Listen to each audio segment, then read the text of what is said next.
This is a News 7 KWWL special report. Growing Forward, the future of farming in Iowa. And good evening, everyone. I'm Ron Steele. And I'm Abby Turpin. Welcome to a KWWL special report, Growing Forward, the future of farming. Well, tonight our newscast will look a little bit different as we devote the entire first half hour to some of the issues facing Iowa farmers today. And then at 6:30, our special newscast will continue with a panel of farmers and ag officials tackling just how Iowa will grow forward. We're going to start with the huge economic impact of agriculture right here in Iowa. That's right, Abby. In fact, the impact is an estimated $72 billion a year. That is more than a quarter of Iowa's entire economy relying on agriculture. But today, Iowa farmers and consumers find themselves caught in the middle of that high-stakes trade war with China. The origin of this trade war is the U.S. effort to protect intellectual property rights of American companies. Now, researchers predict that tariffs on the Chinese imports this year will cost the average American family an extra $831, not to mention China's retaliatory tariffs on American ag exports. It hits very close to home for Iowa farmers like Peter Schneider. A familiar late harvest scene recently in a farm field near Waterloo, as a combine brings in the final acres of this year's soybean crop for Schneider Farms. You know, it's a family farm, and it's been in our family for around 150 years. So right now we're currently a mixture between row crops, corn and soybeans, and then hogs. Farming has always been a big part of life for 34-year-old Blackhawk County farmer Peter Schneider. And just as Peter grew up around farming, his wife and children now enjoy the same surroundings on the Schneider family farm just south of Waterloo. And here, the KWWL drone hovers over some of the more than 4,000 acres of this large independent operation. Our farm's around 1,200 sows, and then we'll finish out somewhere around 25,000 head of market hogs each year. We're going to be somewhere around 4,000 acres to 4,500 acres worth of row crop farming. In terms of the tariffs right now, if we didn't have those tariffs in place, we could be looking at maybe a record year in terms of profitability and in terms of being able to, again, continue to make it a viable operation for years to come. It'd be great if the tariffs would go away tomorrow. As the trade war lingers on, the Schneiders will just do what they do, keep working every day. They'll finish out these pigs and sell them to either Tyson in Waterloo or JBS in Marshalltown. There's a lot of uncertainty as to what the markets are going to look like for us, and the markets are definitely showing that right now the price for hogs on our end of the world is somewhere around break even versus if we look at the price in China today, they're making hundreds of dollars per head of, that they sell because of the African swine fever disease that they had there and the lack of pork. And you know, Peter really follows that African swine fever situation very closely, as he is a local veterinarian as well as a hog farmer.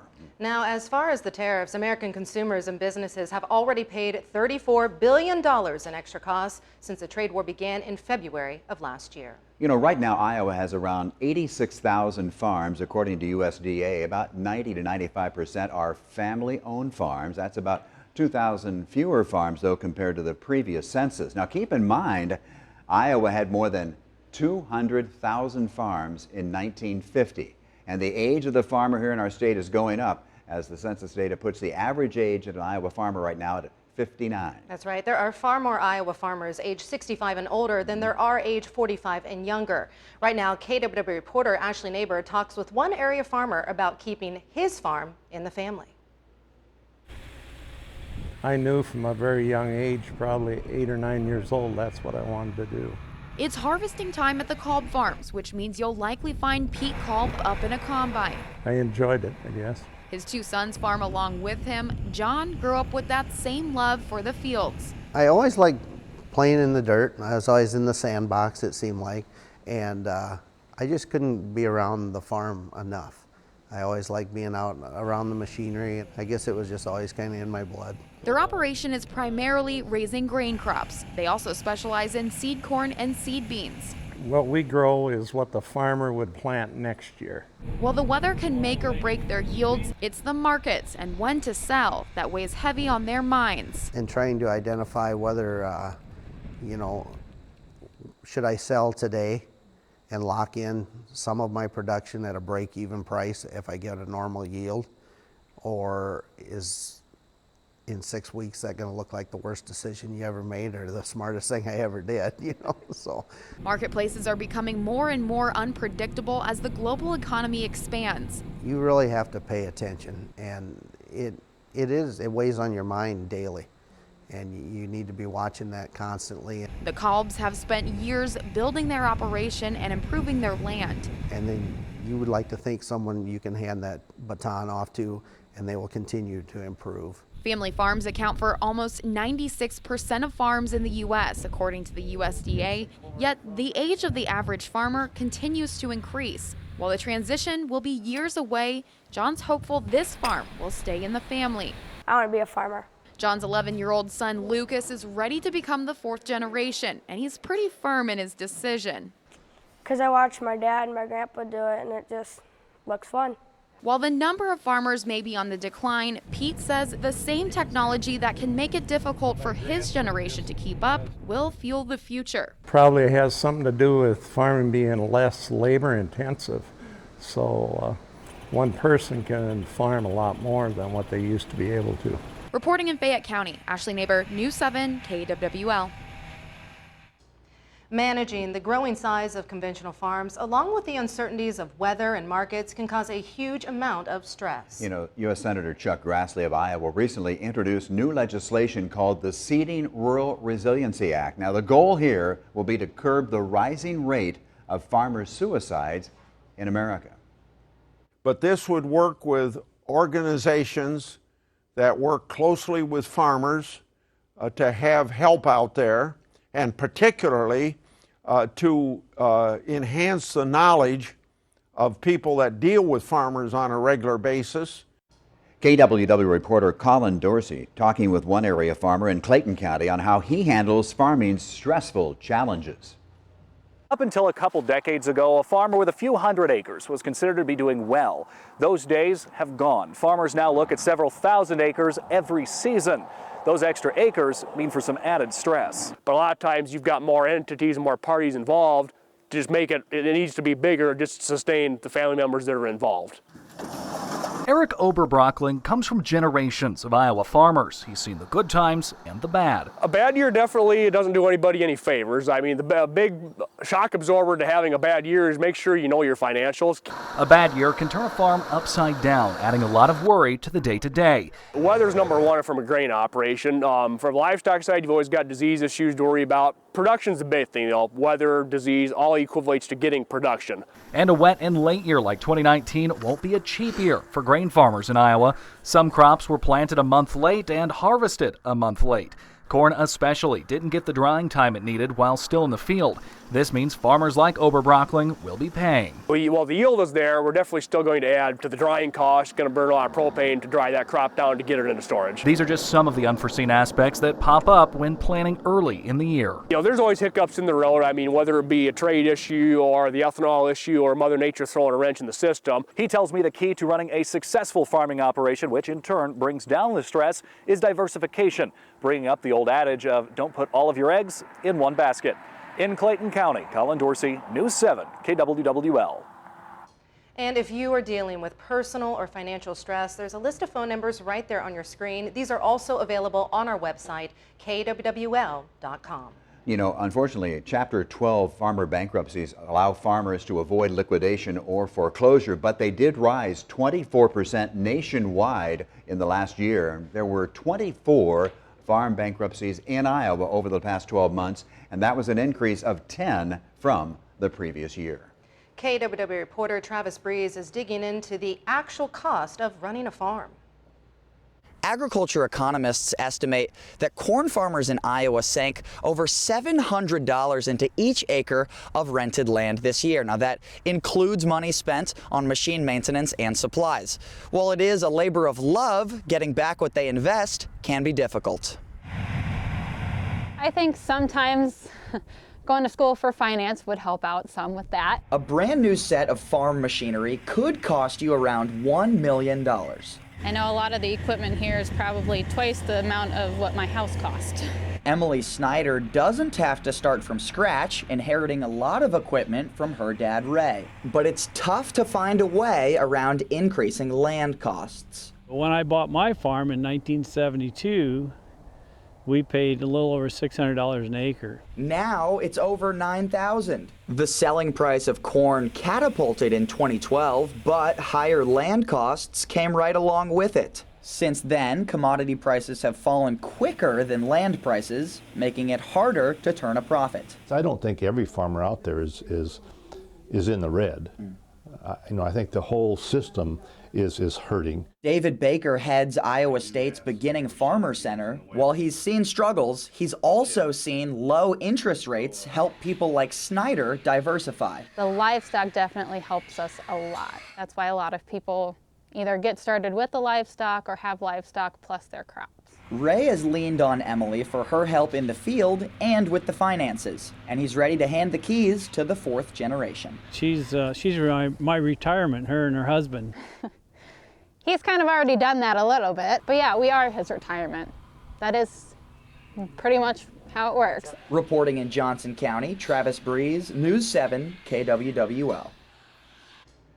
One woman at Iowa State University has dedicated her career to transforming Iowa and U.S. agriculture. KWWL reporter Vinnie Lowry met with a professor at ISU to talk about Iowa's food future.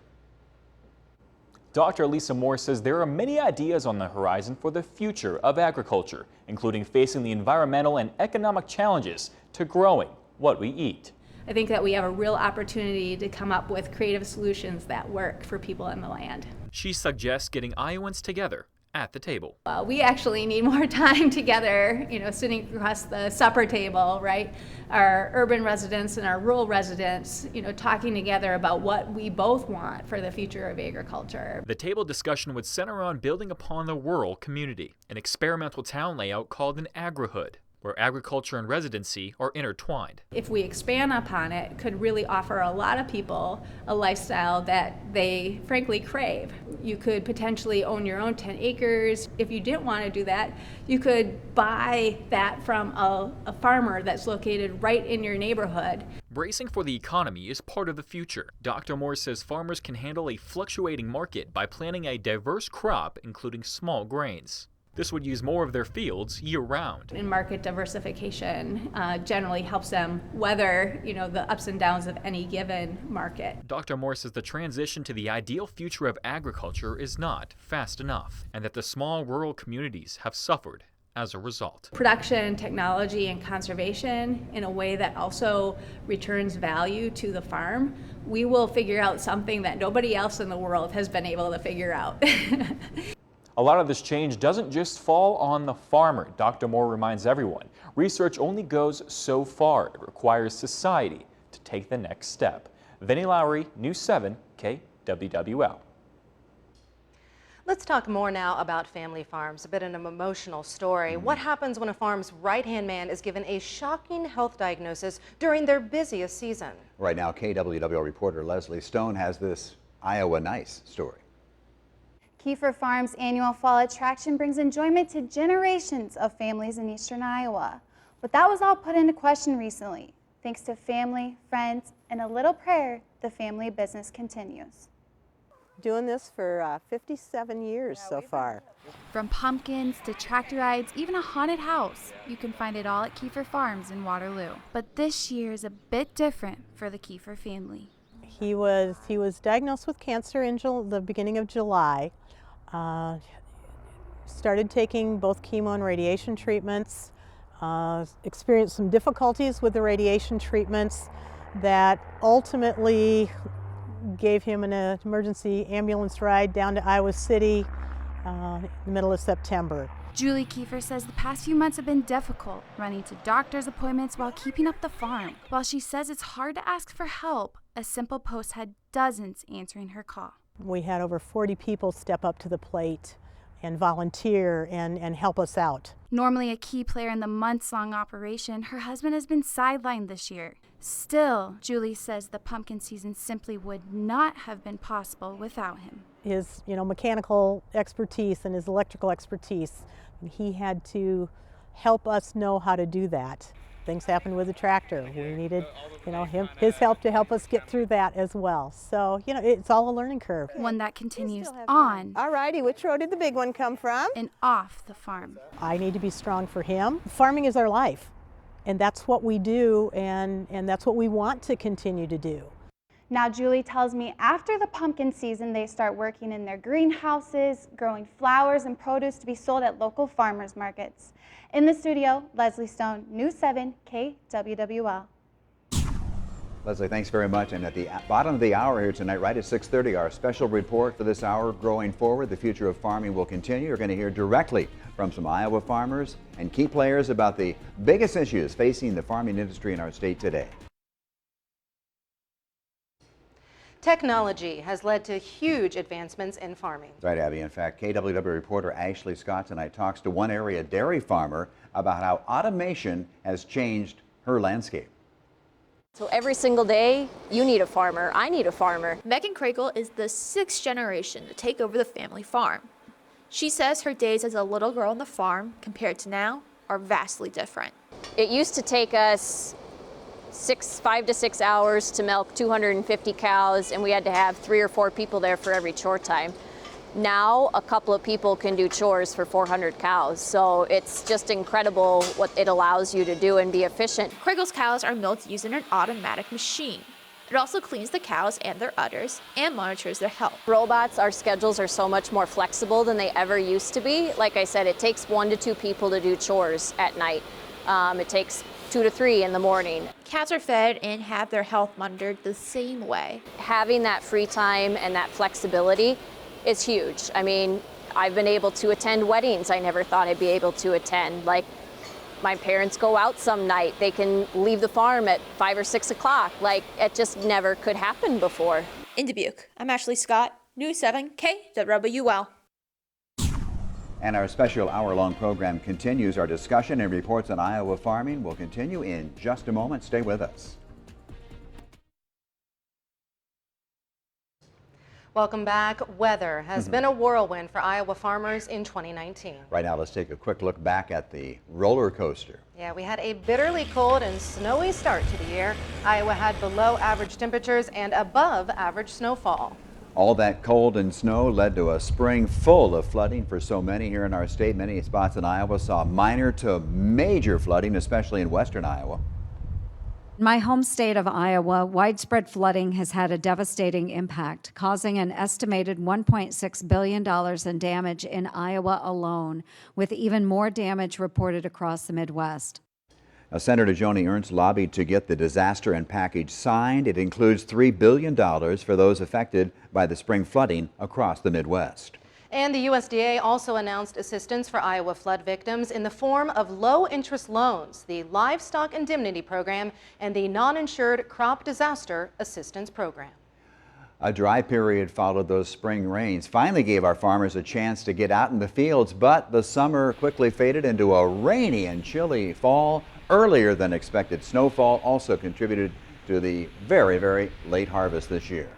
The latest crop production report predicts Iowa's production at 2.52 billion bushels. Yield averages are expected at 192 bushels per acre. Now that would be a drop of 4 bushels an acre from last year. Soybean production is forecasted at 484 million bushels. The average yield is predicted at 53 bushels an acre. That is 3 bushels fewer than 2018. And welcome back. Here still ahead, as you can see, our panel discussion coming up on our 1-hour farm special. Yeah, some Iowa farmers and leaders, they are here to talk about their operations, current policy, and hopes for the future. Keep it right here on KWWL for our special report.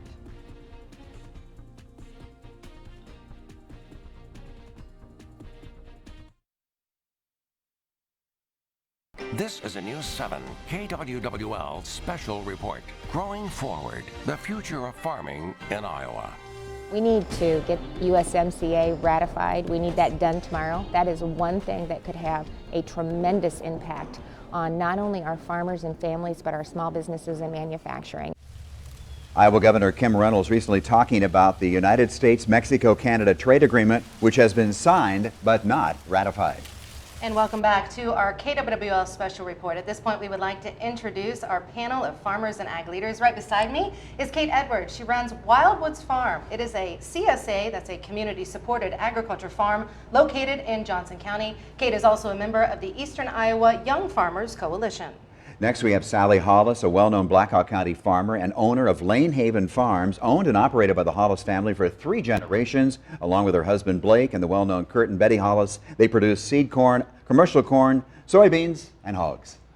And Jim Greif, the president of the Iowa Corn Growers Association. Jim grows corn and soybeans on his Lynn County farm, and he is also the owner of Prairie View Ag Service. And also joining us live here tonight from Des Moines, Iowa, Secretary of Agriculture Mike Naig. The Secretary is a crop and livestock farmer himself out in northwest Iowa. We thank him for making the trip to Waterloo tonight. Secretary Naig, you just helped head a delegation with Governor Reynolds to Japan to kind of get that market back online. So tell us briefly about what do you think, how it's going to impact positively the Iowa farmer. Well, you know, in the trade picture, the situation with Japan is actually one of those bright spots that we've been hoping for, needing this year. And so, yes, the governor and I led a delegation. It's frankly something that Iowa does really, really well, and that's go on trade missions to see our customers.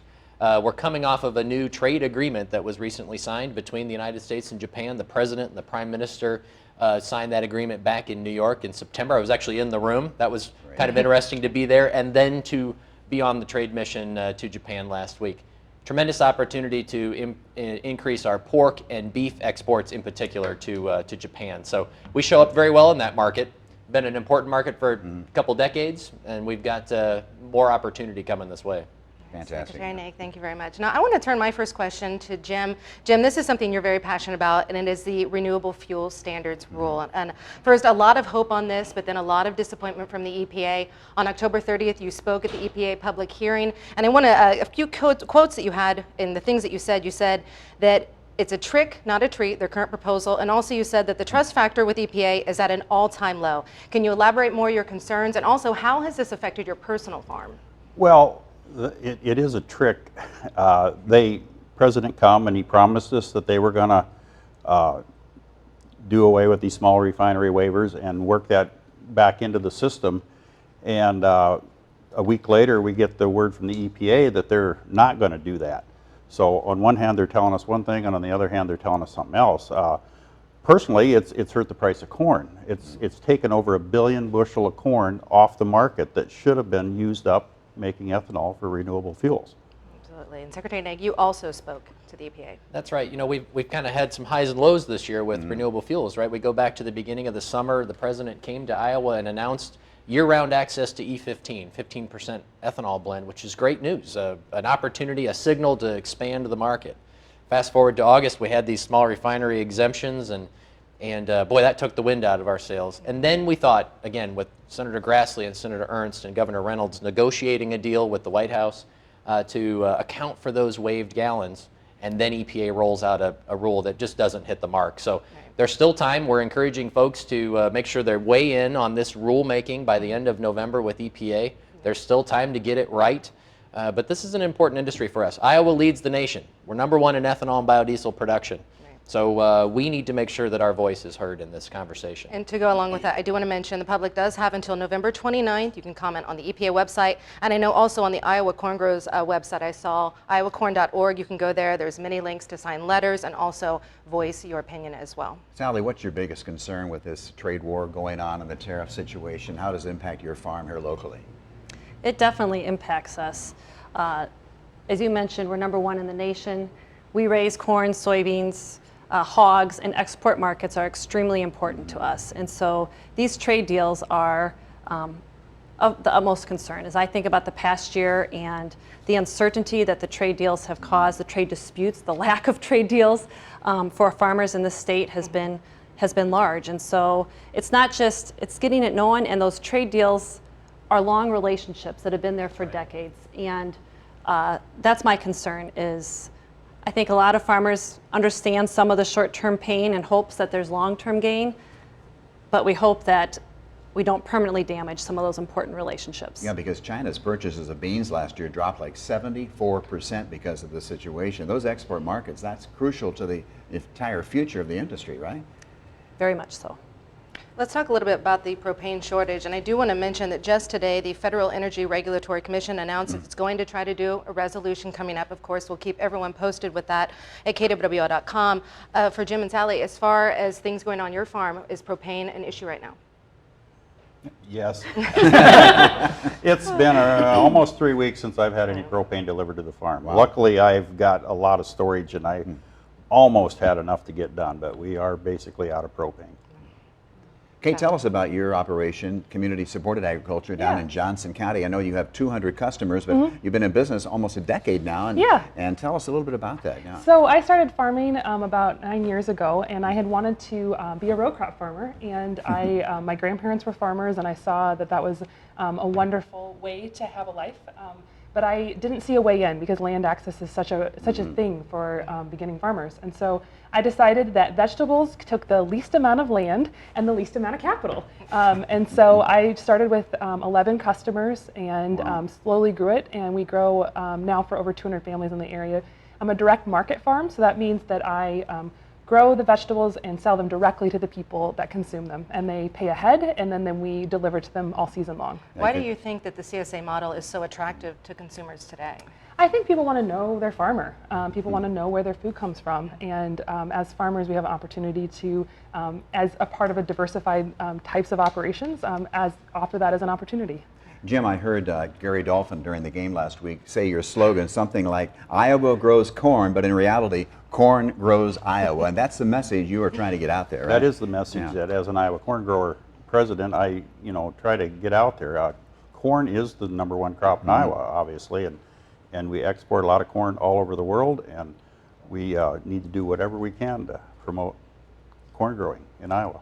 Let's turn our attention now, of course, to the USMCA. We saw the soundbite from the governor there just a bit. Just a few things. Senator Chuck Grassley spoke just on Friday in Washington talking about the importance of passing this. Just today, Senate Majority Leader Mitch McConnell spoke on the Senate floor, and Nancy Pelosi had said last week that a deal was imminent. So there's a lot, people are talking about it. What is the very latest, Secretary Naig, if you could answer upon this? How are people feeling?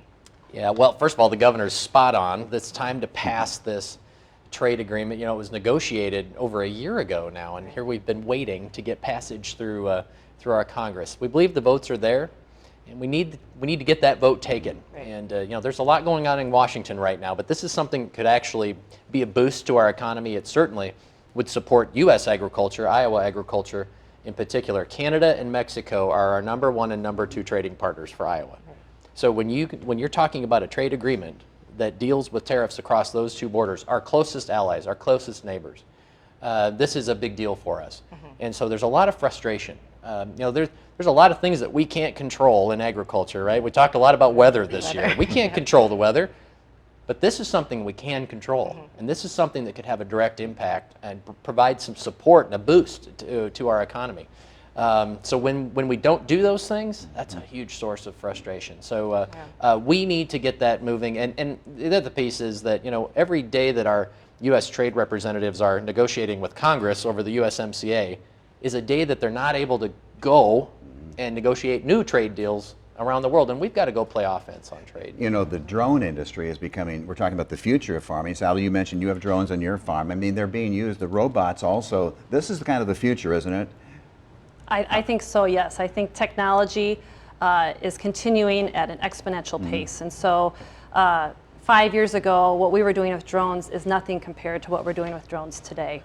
We're able to use those to assist with crop scouting, and how that's going to continue with drones, with autonomous vehicles. I think the future of agriculture will continue to utilize more innovation and technology. Interior grain prices today, I just checked, for corn, $3.34 to $3.68, beans, $8.17 to $8.76. Those are scary prices, aren't they, for you, all of you? Yes. I mean, obviously that's below the cost of production for most of us. I've been asking the candidates, how much does it cost to produce a bushel of corn or beans? Not one of them has been able to give me the answer yet. Not a single one, no. And also in the latest crop progress report that just came out on Monday, 77% of the Iowa corn crop has now been harvested, 95% of soybeans. Sally, where does your farm stand right now? We're fortunate to be done with harvest. Very good. Yes, congratulations. Yes. Absolutely. Thank you. Thank you. Jim, what about you? Yeah, we're almost done also. Right. If we had a little propane, we could be done with the corn. I was going to say, is that the main thing, the propane situation? Pretty much, yeah. That's it, okay. All right. as far as I'm trying to get a time that we're getting from our producers. So we have about 30 seconds left in this. Coming up, we do want to talk about, of course, we're going to kind of move more into our talk about the future of farming. I also want to talk about water quality. Secretary Naig, I know so that's something you're very passionate about. Absolutely. Also soil health as well. And just also how we're recruiting the next generation as well. We'll talk about the Iowa FFA Association as well. And be sure to keep it right here. We'll be right back with your KWWL special report, Growing Forward, the Future of Farming.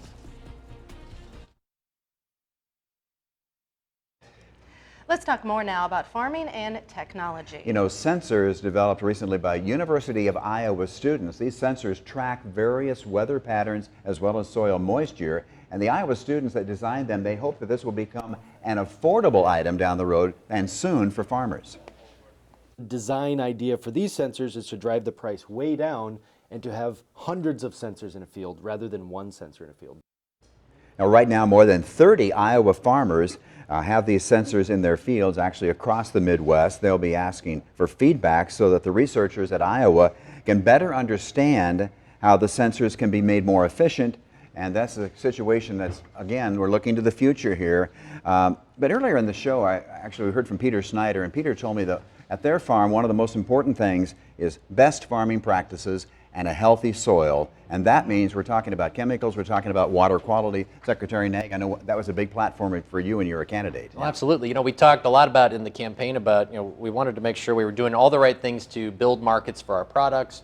But one of the core elements to, if we want to remain productive and profitable in agriculture and to continue to lead the nation, we've got to take care of the natural resources that have allowed us to be that productive state. So soil and water has to be part of what we care about and what we focus on if we're going to remain productive long into the future. So we have a lot of focus on that. It's the Iowa Department of Agriculture and Land Stewardship. I always add that last part on there. You know, it's a healthy portion of what we do and what I think about every day.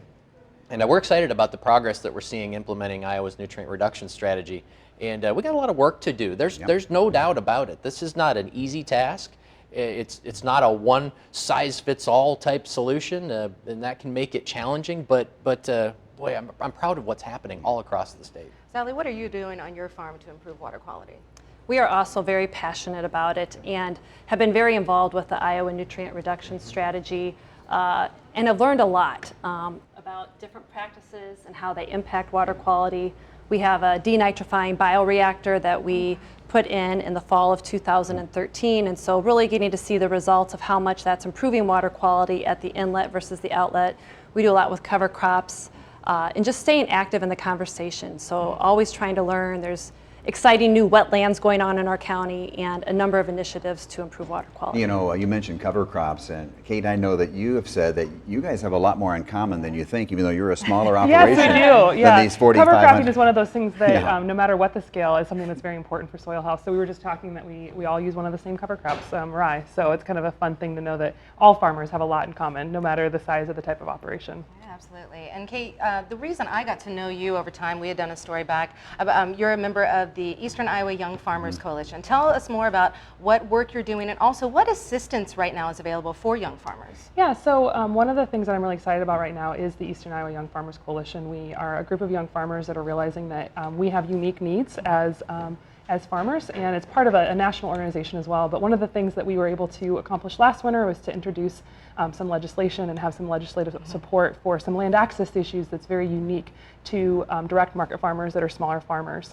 So we're excited to have some momentum on that for this coming legislative season, and also work to support each other because you know, we need that farming community of young farmers supporting each other. Absolutely, absolutely. How worried are all of you about the age of the farmer? We said the average age now is 59, but there are so many farmers that are age 65 or older in our state, and not that many farmers, or we need more farmers age 45 and younger, right? So the concern, Sally, do you have that or not?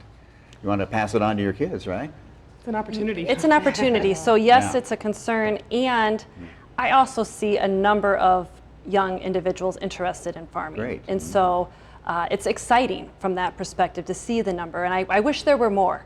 And I think that's the challenge, is that the opportunity is large, and we have to figure out how to get young people really excited. Any young person living in Iowa has a unique opportunity.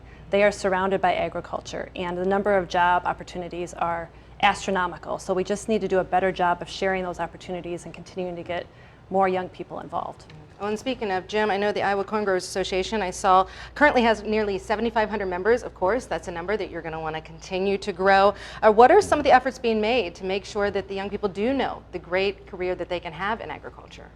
Well, Iowa Corn has a collegiate advisory team where we take young students from the different universities and bring them into programs and show them a lot of what Iowa Corn does. And programs like that are available from other organizations also. So there's opportunity out there for young people if they just go looking a little bit. There is opportunity to get involved with agriculture. And there's mentorship opportunities involved as well, because if you're going to start farming and you didn't grow up on a farm like me, then you need that mentorship. So things like PFI's mentorship program or other Farm Bureau has programs. There's a lot of programs in the state for matching a younger farmer with an older farmer to learn. Absolutely, and we'll be sure that after this program we put together a very comprehensive list of those opportunities where young people can get that information as well. Secretary Naig, how do we recruit the next generation of farmers? Yeah, this is a challenge, and we need to go a little broader maybe than what we historically have thought of. And so Kate, you mentioned it. We need some folks coming into agriculture, right? And one of the things I love to do is get into schools to especially visit with our ag programs and our FFA chapters across the state. Something I always ask when I'm with the group, I'll say, who grew up on a farm? Half, maybe even more than half did not. That's a great thing. I like to share that, there's, whether you're involved in, you're interested in farming or engineering or nutrition or health or, there's all kinds of careers that you can choose under that ag umbrella. And we don't just expect that farm kids are going to pursue these careers. We need to go broader. So there's some great ag programs in some places you wouldn't necessarily expect, some urban school districts, and that's a wonderful thing to see. We need more of that kind of effort. Yeah, because the world population is expected to be 9 billion by 2050. That means farmers are going to have to increase production by about 70% to just try to reach this demand of food that's going to be necessary to feed the world. But do so sustainably, and I think that's the key, is we need to double production, and we can't just double the acres that we need to do that on. That's the key, and so that's going to require innovation and new thinking, and that's the exciting part about what the future of agriculture holds for us. Okay. We mentioned a bit earlier about how you guys all have, the cover crops in common, but you ladies both have engineering degrees, and you work for time in engineering as well. All right, so a lot of common background here together. All right, we do have to take another quick break. Be sure to keep it right here. We do have another segment coming up right after this. I know our farmers were promised that, we'd have a little bit of short-term pain for long-term gain, and we haven't seen it yet. I've had folks come into my office who are dipping into 401ks, who are telling their kids not to go into farming because they're so worried about the future. First District Congresswoman Abby Finkenauer talking about the impact of the trade war going on with China. And our program has the Growing Forward, talking about the future of Iowa. That's how we kind of want to wrap things up here tonight, isn't it, Abby? Absolutely. We have a few minutes left, and we want to, again, bring it to what brought us all together here tonight. Thank you all for being here. Yeah. So we have a simple question for you. What does the future of farming look like to you? Obviously, not a simple answer here. We're going to give you each just a few seconds to answer this. We'll start with Kate. Okay. I am a strong advocate that all farmers can work together to build healthy soils and to build vibrant farm communities. And I think we can work together to remove the barriers so that we can have a vibrant young generation of farmers get into agriculture and revitalize agriculture and continue it on for generations to come in Iowa. Sally.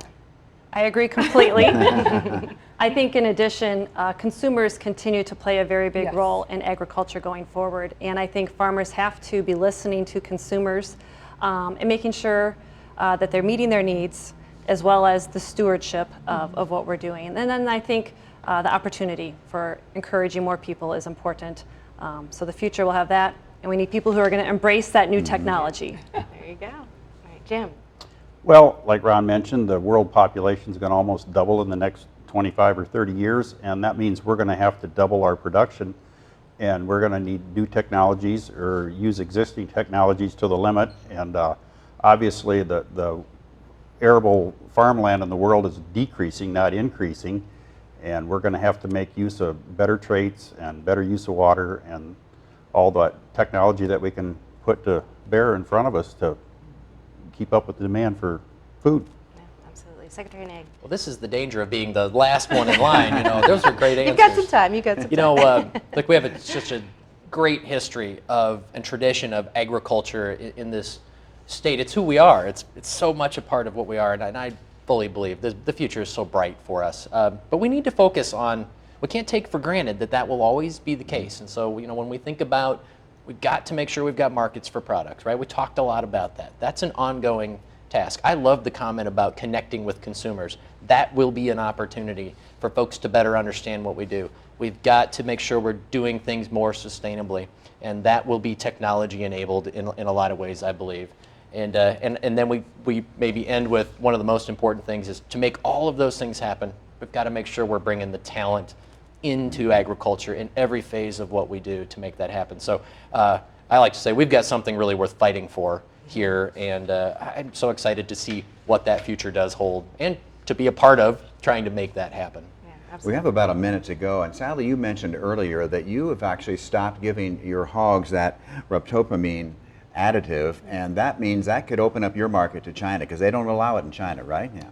Correct, and that's something that a number of large packers in the United States have made a decision to do, and that is being driven by markets, meeting and listening to your consumer and meeting those consumer needs. So it's important. Yeah, it's been allowed here since 1997, but it's been totally banned in China for as long as I can remember anyway. So yeah, that's an important market for the United States and Iowa farmers for sure. All right, and we do have to take one more quick break. Thank you all very much for those answers. Now we do have one more question for this half hour, and it's going to go to Secretary Naig, so you better get ready for that. Be sure to keep it right here on KWWL for our special report, Growing Forward, the Future of Farming. And welcome back here to our live discussion here tonight about the future of farming right here in our great state of Iowa. And we do have a final question, as I mentioned right before the break. It's going to go to Secretary Naig. An Iowa State University report just out indicates that 44% of farmers in Iowa are financially vulnerable right now.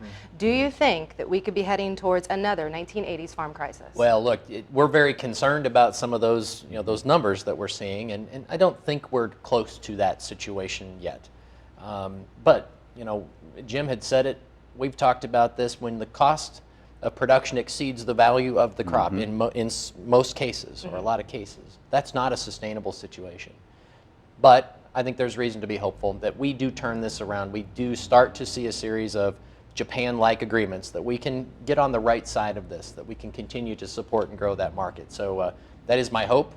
But this is a time of pressure and economic challenge for farmers. That is absolutely true. So we need good news, and we need to move in the right direction. And real quickly, besides Japan, what's your next big target as far as an export market?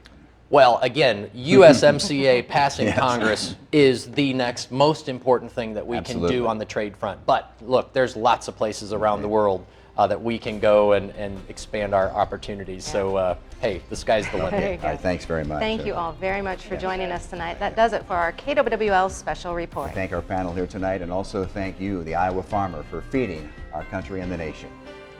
Thanks for watching.